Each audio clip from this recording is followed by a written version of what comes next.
அண்மை செய்தியை பார்த்து வருகிறோம். நாடாளுமன்ற மழைக்கால கூட்டத்தொடர் நாளை கூடவுள்ளதை ஒட்டி அனைத்துக் கட்சி கூட்டம் நடைபெறுகிறது. அது குறித்த செய்தியை அண்மை செய்தியாக நாம் பார்த்து வருகிறோம்.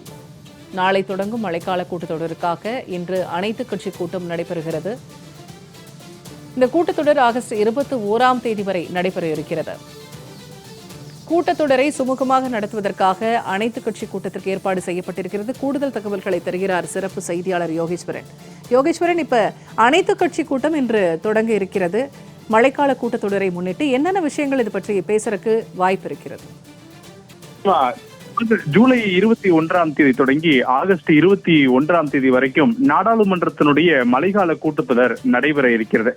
ஒவ்வொரு நாடாளுமன்ற கூட்டத்தொடருக்கு முன்னதாக நாடாளுமன்ற மரபுகளின்படி அனைத்து கட்சிகளையும் அழைத்து நாடாளுமன்ற விவகாரங்களுக்கான துறை அமைச்சகம் இக்கூட்டத்தொடர்ல, அதாவது நடைபெற இருக்கக்கூடிய கூட்டத்தொடர்ல எந்தெந்த மாதிரியான விஷயங்களை மத்திய அரசு ஆலோசிக்க போகிறது, விவாதத்திற்கு எடுத்துக்கொள்ள போகிறது, எத்தனை மசோதாக்களை விவாதத்திற்கும் அதே போல தாக்கல் செய்யவும் மத்திய அரசு முடிவு செய்திருக்கிறது. இப்படியான விஷயங்களை எல்லாம் அனைத்து கட்சி நாடாளுமன்ற மக்களவை மற்றும் மாநிலங்களவை குழு தலைவர்களோடு நாடாளுமன்ற விவகாரங்களுக்கான துறை அமைச்சகம் பகிர்ந்து கொள்ளும். அந்த அடிப்படையிலே இன்று காலை 11 மணிக்கு நாடாளுமன்ற வளாகத்துல அனைத்து கட்சி கூட்டம் என்பது நடைபெற இருக்கிறது.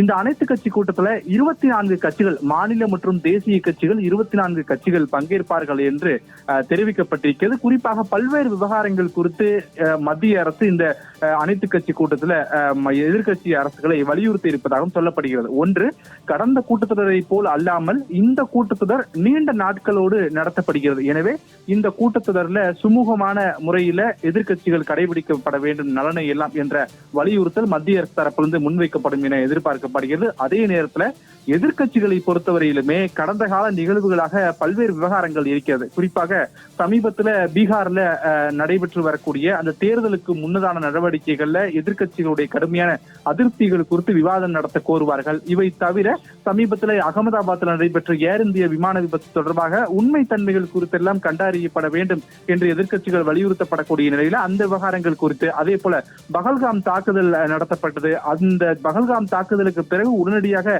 நாடாளுமன்றம் சிறப்பு கூட்டத்தொடர் கூடப்பட வேண்டும் என்று எதிர்கட்சிகள் பல தலைவர்கள் பிரதமர் நரேந்திர மோடிக்கும் குடியரசுத் தலைவருக்கும் கடிதங்களை எல்லாம் எழுதியிருந்தார்கள். ஆனால் அந்த கடிதத்திற்கு பிறகு நடைபெறக்கூடிய முதல் கூட்டத்தொடர் என்ற ஒரு காரணத்தால் இந்த விவகாரங்கள் குறித்தெல்லாம் இதில் விவாதிக்கப்பட வேண்டும். குறிப்பாக இப்போது வரை இந்த பயங்கரவாதிகள் 3 பேரை மத்திய அரசோ அல்லது ராணுவமோ பிடிக்கப்படவில்லை. இந்த நிலையில இது குறித்தான மேலாதிக விவரங்கள் என்ன என்பது குறித்தெல்லாம் விவாதம் நடத்துவதற்கு எதிர்கட்சிகள் கோருவார்கள். இப்படியான ஒவ்வொரு மாநில மற்றும் பிராந்தியங்கள் சார்ந்த விஷயங்கள் குறித்தெல்லாம் விவாதத்தில் பங்கெடுக்க வேண்டும் என்ற அழுத்தத்தை எல்லாம் இன்று அனைத்து கட்சி கூட்டத்தின் வாயிலாக மத்திய அரசுக்கு பல்வேறு கட்சிகளுடைய அரசியல் தலைவர்களும் முன்வைக்க விரும்புவார்கள் அப்படின்றத புரிந்து கொள்ள முடிகிறது. இந்த அனைத்து கட்சி கூட்டத்திற்கு பிறகு தனித்தனி தலைவர்களாக செய்தியாளர் சந்திப்புக்கும் ஏற்பாடு செய்யப்பட்டிருக்கிறது.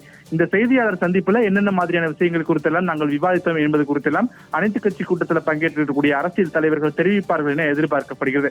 ஒட்டுமொத்த அரசியல் களமே பீகார் தேர்தல் உள்ளிட்ட 5 மாநில சட்டமன்ற தேர்தலுக்கு முன்னதாக பெரும் எதிர்பார்ப்புகளோடு இருக்கக்கூடிய நிலையிலையும் அரசியல் சூழல்ல அடுத்தடுத்து அதிரடி மாற்றங்கள் நடைபெற்று வரக்கூடிய நிலையிலும் நாடாளுமன்றத்துடைய இந்த மழைக்கால கூட்டத்தொடர் என்பது முக்கியத்துவம் வாய்ந்ததாக ஒன்று கருதப்படக்கூடிய நிலையில என்னென்ன விவகாரங்கள் குறித்து பேச போகிறோம் என்பதற்காக ஆலோசிப்பதற்காகவே மத்திய அரசு இன்று அனைத்து கட்சி தலைவர்களோடு இந்த ஆலோசனை கூட்டத்தை நடத்துகிறது என்பது இந்த நேரத்தில் குறிப்பிடத்தக்க ஒன்று. பூர்ணிமா,